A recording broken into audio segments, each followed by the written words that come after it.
வணக்கம் உறவுகள், நண்பர்கள், தமிழ் சொந்தங்களுக்கெல்லாம் நீங்கள் எப்படி இருக்கிறீங்கள்? நல்லா இருப்பீங்கள் என்று நான் நினைக்கிறேன்.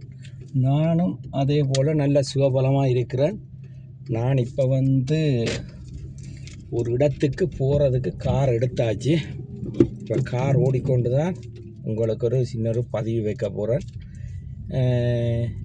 என்னென்று கேட்டால், இப்போ நெடுகளுமே முகநூலில் பதிவு வைக்கிறது வழக்கம். அப்படி பதிவு வைக்கல எங்களுடைய வீடியோ ஃபோட்டோ சம்மந்தமானதை பற்றி நான் ஒரு பதிவு ஒன்று வச்சேன். அப்போ நான் முந்தநாத்த நேற்று தெரியல வச்சேன். அப்போ அதுக்கு இந்த வீடியோ ஃபோட்டோ சம்மந்தமான ஒருவர் தெரியாத எங்கட ஆக்கள் எல்லாரும் இல்லை, நிறைய நண்பர் மாதிரி இருக்கிறேன் இந்த தொழிலில். அப்போ ஒருவர் அதை குறும் செய்தியாக அனுப்பியிருந்தார். எப்படின்னு கேட்டால், வீடியோ ஃபோட்டோ செய்கிறன்றீங்களா, ஆனால் உங்களை நாங்கள் காண்ற இல்லையா, இப்படி கணக்க விஷயத்தை அதில் எழுதியிருந்தார். ஒன்றும் பிரச்சனை இல்லை. என்ன சொல்ல வரேன்னு கேட்டால், இந்த வீடியோ ஃபோட்டோவை நான் இந்தியா போயிருக்கேக்கில்ல, அங்கே நான் பெரிய ஒரு சென்னையில் ஒரு படிக்கிற வீடியோ ஃபோட்டோ கொண்டு சொல்லி ஒரு கோர்ஸ் ஒன்று செய்து தான் அதில் சர்டிஃபிகேட் எடுத்து போட்டு, ஜெர்மனில் எங்களோட அண்ணா இருக்குது, ரெண்டாவது அண்ணா, மூத்த அண்ணா சுவிஸில் இருக்குது, ரெண்டாவது அண்ணா ஜெர்மனில் இருக்குது.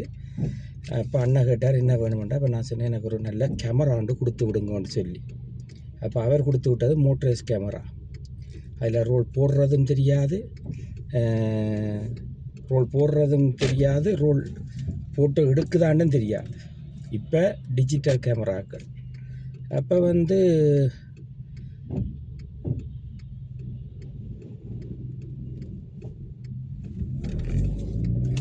என்னென்னா, நான் படித்து முடித்து கார் ஓடிக்கொண்டிருந்தாலும் அது சின்ன இதாக போயிட்டுது. அப்போ படித்து முடிச்சுட்டு அண்ணா அந்த கேமராவை நான் கொடுத்து விட்டோன்னா ரைட்டு ஓகே. என்ற நண்பன் இங்கே இருக்கிறான். அவன் விசா கிடைக்கல, அவன்ன்ற நாளாக இருக்கிறான். அவனுக்கு விசா ஒன்றும் கிடைக்கல. நானும் சென்னையில்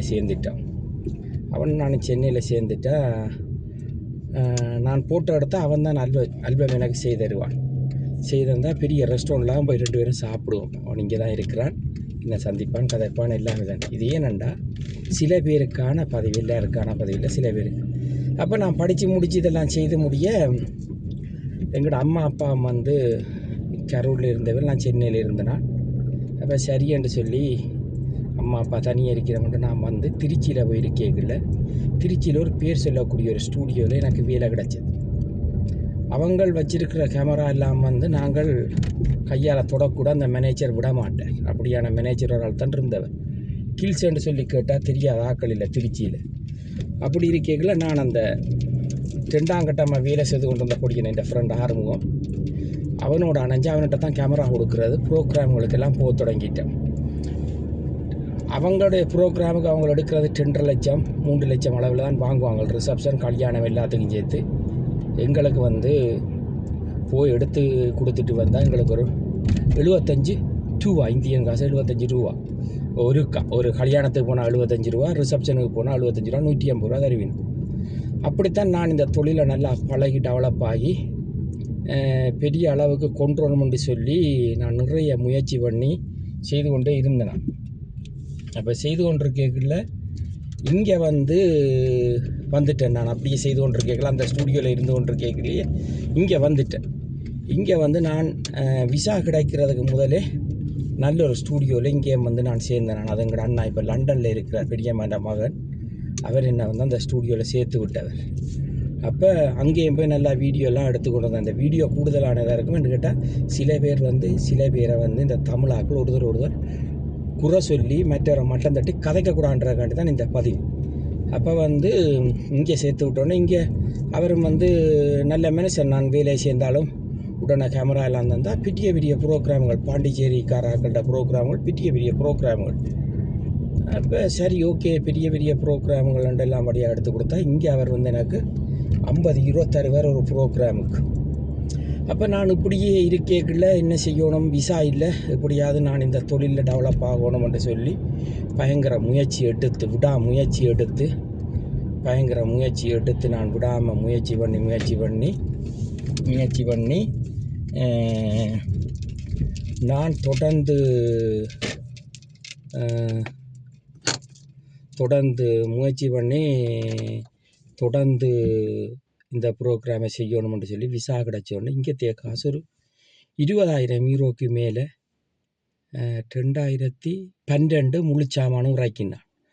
2012 முழுச்சாமானும் உரைக்கி ப்ரோக்ராம்கள் எல்லாம் செய்வோம் என்று சொல்லி வெளிக்கிட்டா நாங்கள் போய் ப்ரோக்ராம் பேசிட்டு வந்துட்டா. இப்போ சாமத்தியை விடண்டா ஒரு 2,500 பேசிட்டு வந்துட்டா அதை வந்து சிலர் வந்து 1,500 பேசி எடுத்துருவாங்க, ப்ரோக்ராம் வராது.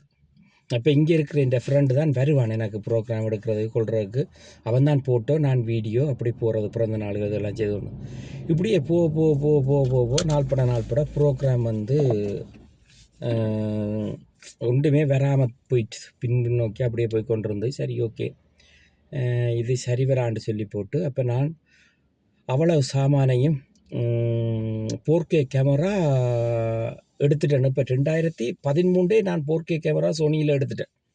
அந்த கேமரா நான் எடுக்க இங்கே காசு 7,900 யூரோக்கு எடுத்து எல்லாம் நான் ரெடி பண்ணி கம்ப்யூட்டரும் இந்தியாவிலேயே எல்லாம் ஃபிக்ஸ் பண்ணி எடிஸில் வந்து 7 கம்ப்யூட்டரும் செய்து அதை இந்த ஃப்ரெண்டு தான் இப்போயும் வச்சுருக்கான் எடுத்துட்டேன்.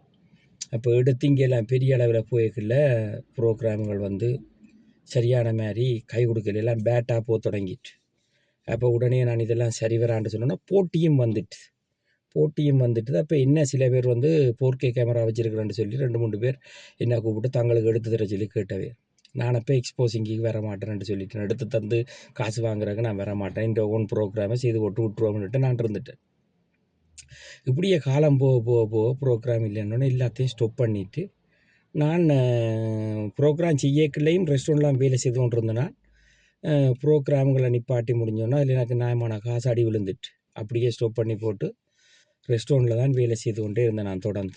அப்போ நான் வேலை செய்த ரெஸ்டாரண்ட் இப்படியே 6 மணிக்கு தொடங்கும், 2 மணிக்கு முடிச்சு கொண்டு போயிடுவோம், சனி ஞாயிறு லீவு. அப்படி இருக்கக்குள்ள அந்த மாதிரியே நானும் இப்போ ஓடிக்கொண்டிருந்தேன். இப்போ இந்த பதிவை பார்க்குறது கேட்டவருக்கு தான் இந்த பதிவு. மற்ற ஆக்கள் இதுகளை எடுத்துக்கொள்ளாங்க. நான் நாகரிகம் இல்லாமல் முகநூல் வழியை நான் கதைக்கிறது இல்லை, சோசியல் மீடியா வழியை வந்து நான் கதைக்கிறது. நான் இதைத்தான் கதைப்பேன். நான் படித்த படிப்பு, நான் படித்து எப்படி வந்தேன்ன்றது தான் இந்த கருத்து. அப்போ இதை வந்து வளத்தையும் செய்து போட்டு நான் நிப்பாட்டினா அந்த படங்கள் உங்களுக்கு நான் சில ஃபோட்டோக்கள் இதுக்கு இந்த வீடியோவுக்கு மேலுக்கு வச்சு விடுவேன் பாருங்கள்.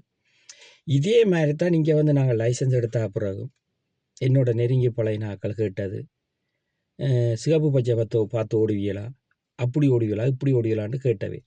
இப்போ நாங்கள் பராரி காரை தந்தால் கூட ஓடுவோம், அந்தளவுக்கு நான் வளர்ந்துட்டோம். எங்களுடைய தன்மை, என்னுடைய தன்மை எப்படின்னா, ஒரு குறிப்பிட்ட டைமுக்குள்ளே மினக்கட்டணுண்டா அதில் வெற்றி கிடைக்குமெண்டா மினக்கடுவோம், தோல்வி கிடைக்குமெண்டா அது எவ்வளவு காசு போனாலும் நான் விட்டெறிஞ்சிட்டு போயிடுவேன். அதே மாதிரி தான் இந்த வீடியோ தொழில் நான் விட்டே தான் இந்த கருத்து சொல்கிறேன். அவ்வளோ காசு போட்டும் அவ்வளோத்தையும் விட்டு நான் உதுக்கு ஆதாரமாக எனக்கு இந்த தொழிலுக்கு முழு சாமான அனுப்பினாலும் சுகபலத்தோடு இந்தியாவில் இருக்கிறார் அந்த அண்ணன். அப்போ வந்து நான் இதுகளெல்லாம் நிற்பானே அண்ணா இந்த ப்ரோக்ராமுக்கு போய் ஜெர்மனில் அவ்வளோ வடிவாக எடுத்து அண்ணாக்கு வீடியோ ஆல்பம்லாம் கொடுத்தேன். அதே போல் இங்கே கனவேறு கொடுத்து எனக்கு 2023 ஒரு லைவ் ப்ரோக்ராம் செய்து அதில் காசே வர இல்லை. இந்த ஃபேஸ்புக்கில் அவரும் இருக்கிறார், அந்த எங்களோட வந்து அவுட்டோர் செய்த தம்பியும் எங்களோட இருக்கிறார். அப்போ அப்படியெல்லாம் நாங்கள் வந்து ப்ரோக்ராம் செய்து வந்துட்டு நாங்கள் டீசெண்டாக எல்லாத்தையும் விட்டுட்டு ஒதுங்கி இருக்கீங்கள. நீங்கள் வந்து உங்களை காண இல்லை, என்ன செய்தீங்க, என்ன கேமரா வச்சுருந்தீங்க, எப்படி செய்தீங்க, அப்படி நீங்கள் ஆருங்க. இப்போ எத்தனையோ இளம் பொடியல் வளர்ந்து டிஜிட்டல் கேமராவில் இவ்வளவோ பேர் சொல்கிற அளவுக்கு வந்துட்டினோம். அது பாராட்டத்தக்க வேண்டிய விஷயம். வளர்ந்து வந்துட்டினோம், அது நல்ல விஷயம். நாங்கள் அதில் வந்து எங்கட தமிழ் சமூகம் வளருதுண்டா எங்களுக்கு அது சந்தோஷம் தான். நான் அப்படித்தான், யார் கடை எடுத்தானா, யார் என்ன செய்தான், என்ன நண்பர்மார் கார் எடுத்தானா, கடை எடுத்தான உண்மையாக மனசார சந்தோஷப்படுவேன். நான் இந்த மெட்டாக்களை போல் எனக்கு அந்த இரிச்சல் கூடாத குணங்கள் எல்லாம் எனக்கு கிடையாது. ஏன்டா எங்களோட அப்பா அப்படித்தான். எங்களோட அப்பா வந்து ஒருத்தர் உதவி கேட்டால் போட்டிருக்க சேட்டையும் கலட்டி கொடுத்துட்டு போயிடுவார், அப்படிப்பட்டவர். ஒருத்தரோட சேர்ந்து குடிக்க மாட்டார். எங்களோட அப்பா நல்லா தண்ணி அடிப்பார். நாங்கள் 3 அண்ணன் தம்பி இருக்கிறோம், நாங்கள் தண்ணி அடிக்கிறதே இல்லை. அப்பா வந்து தண்ணி அடிப்பார், யாரோடையும் சேர்ந்து அடிக்க மாட்டார், தண்ணியைத்தான் அடிப்பார். அப்படியான பழக்க வழக்கம் தான் எங்களுக்கும். அப்போ இது ஏன் சொல்கிறேன்னு கேட்டால், இதே மாதிரி தான் ஒரு தமிழ் கடையில் வந்து நான் பார்ட் டைமான ஒரு டைம் கிடைக்கல போய் அந்த கடைக்கு லிபரேஷனம் பண்ணி கொடுக்குறது நிற்கிற நேரத்தில் கசிலே நிற்பேன். அப்போ அந்த காத்தி புழுவில் அடிக்கிற மிஷின் பேப்பர் ரோல் முடிஞ்சிட்டே எனக்கு போட தெரியல. அதை கூட அந்த கடைக்கார பொடியன் வந்து என்னட்ட கதை கேட்கல, இந்த வேலையெல்லாம் தெரியணும் அந்த வேலையெல்லாம் தெரியணும் அப்படி இப்படி போடுது. அதுக்கு பிறகு நான் பழகி ஒரு தமிழ் கடையை ஃபுல்லாக நடத்தி, தமிழ் கடையண்டா நீங்கள் நினைக்கிற மாதிரி சின்ன கடையில் பெரிய ஒரு பிராம்பரி மாதிரி கடையை நடத்தி விடியலேருந்து நின்று நடத்தி அவ்வளவுத்தையும் கணக்கு வழக்கு பார்த்து செய்யக்கூடிய அளவுக்கு வளர்ந்துட்டேன். இப்போ ரெஸ்டாரண்ட் கதையை சொல்கிறேன். அடுத்தது ரெஸ்டாரண்ட்டுக்குள்ளே நான் கழிவு துடைக்க தான் போவோம். முதல்ல போனோன்னு எங்களுக்கு கத்தரிக்காய், வாழைக்காய், வெண்டைக்காய், வெங்காயத்துக்கெல்லாம் பேர் தெரியாது. அங்கே போய் நாங்கள் ஒவ்வொரு நாளைக்கு 2 சொல்லு ஒரு சொல்லா பிடிச்சி பிறஞ்சில் முதலாளிகிட்ட வந்து லீவு கேட்குறதுக்கு தெரியாது, நேரம் தெரியாது, நேரத்துக்கு எப்படி சொல்கிறேன்ட்டு தெரியாது, பிந்தி போகிறதுக்கு எப்படி சொல்கிறேன்ட்டு தெரியாது. இப்படியெல்லாம் பல இன்னல்கள் இடைஞ்சல்கள் எல்லாம் பட்டு நாங்கள் படித்து வந்து திரும்ப நாங்கள் அந்தளவுத்தையும் கற்றுக்கொண்டு அந்த ரெஸ்டாரண்ட் வழியே பொறுப்பான ஆளாக இருந்து வந்த ஆட்கள் தான் நாங்கள். இப்பயும் அப்படி தான் இருக்கிறோம். அப்போ அந்த மாதிரி நீங்களும் வளர்ந்து வரணுமே தவிர மற்ற ஆக்களை வந்து ஒரு நாளும் மட்டம் தட்டி கதைக்கக்கூடாது. அது கூடாது. ஏனென்று கேட்டால் இந்த சோசியல் மீடியா வழியை பார்த்தா ஒரே பிரச்சனை தான். நான் சோசியல் மீடியா வச்சிருக்கிறேன். அதே மாதிரி என்ன ஒரு கதையை மட்டும் சொல்கிறேன்.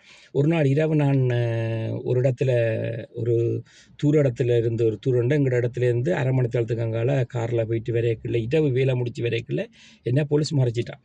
நான் இவ்வளவு சொல்லியும் அவன் என்னத்துக்கு மறைச்சி எல்லாம் பார்த்துக்கிட்டு என்னை மினக்கெடுத்து கொண்டிருக்கிறான். அப்போ எங்கட டிபார்ட்மெண்ட்டில் வந்து நான் இங்கே தான் வேலை செய்கிறேன்னா நாங்கள் எக்ஸ்ட்ரா வேலைக்கு போடுறோம். அப்போ இரவு டியூட்டி பார்க்குறவிட்ட நம்பர் என்னட்ட இருந்த போலீஸின் நம்பர். அப்போ நான் இவன்ட்ட கேட்டேன் ஒரு ஃபோன் அடிக்கலாமான்ட்ட. அவன் நினச்சா நான் யாருக்கோ ஃபோன் பண்ணி கதைக்க போகிறான். நான் ஃபோன் பண்ணோன்னே அவர் ஃபோன் எடுத்து உடனே அந்த போலீஸ் கதைச்சிவரோட இப்படித்தான் இங்கே தான் இருக்கிறேன், என்ன பிரச்சனைடா. இப்போ கார்ன டோசி எல்லாம் பார்த்துட்டு அவனுக்கு அந்த நான் வந்த நேரம் பிள்ளைன்றபடியால் அவன் மிஷினை தந்தான் ஊத சொல்லி ஊதுனா நான் குடிக்கிறேன். நான் இன்று வரைக்குமே நான் குடிக்கிறே இல்லை. குடிப்பழக்கம்ன்றதே நான் பிடிக்காது, குடிக்கிறேன் இல்லை. அப்போ அவன் ஊத தந்து முடிய விட்டுட்டு அவருடனே சொன்னோன்னு உடனே என்ன மரியாதையாக என்னென்ன மாதிரியோ போய் சொல்லி விட்டான். அப்படித்தான் நாங்கள் ஒரு சோசியல் மீடியாவில் ஒரு முகநூல்ல நாங்கள் கதைக்கிறோம்னா எங்களுக்கு எவ்வளவு பின்னுக்கு எவ்வளவு தேவையான ஆக்கள் இருப்பினம் என்றதை யோசிக்கணும். அப்படி நடந்து நீங்கள் கதைக்கணும். நான் அவருக்கு இப்போ கேட்டவரை கூட நான் கோவப்படுத்த இல்லை. நீங்கள் இப்படி கேட்குறத விட்டுட்டு நீங்களும் ஒரு கட்டத்தில் வளர்ந்து வரணும். சரிதானே? அதுதான் உண்மை. நான் பாவித்த கேமராக்கள் எல்லாம் பாருங்கள். நான் எப்படி கேமராக்களில் இருந்து எப்படி வந்தனான்றதை பாருங்கள். சரிதானே? இப்போ நாங்கள் அந்த இடத்துல வளர்ந்தான் இருக்கிறோம். அதுதான் உண்மை. இதை புரிஞ்சு கொள்ளணும். இந்த வீடியோவில் வந்து நான் தவறாக எதுவும் கதைக்க இல்லை, குறைக்கக்கூடாது. நான் என்னுடைய சிச்சுவேஷனை சில பேர் கேட்டிருக்கிறக்கா விளங்கப்படுத்தி இருக்கிறேன். சரிதானே? இதுகளை தவிர்த்து நீங்கள் வளர்ந்து நீங்கள் நல்ல நிலைமைக்கு வர்றதுக்கு வழியை பாருங்கள். நன்றி, வணக்கம்.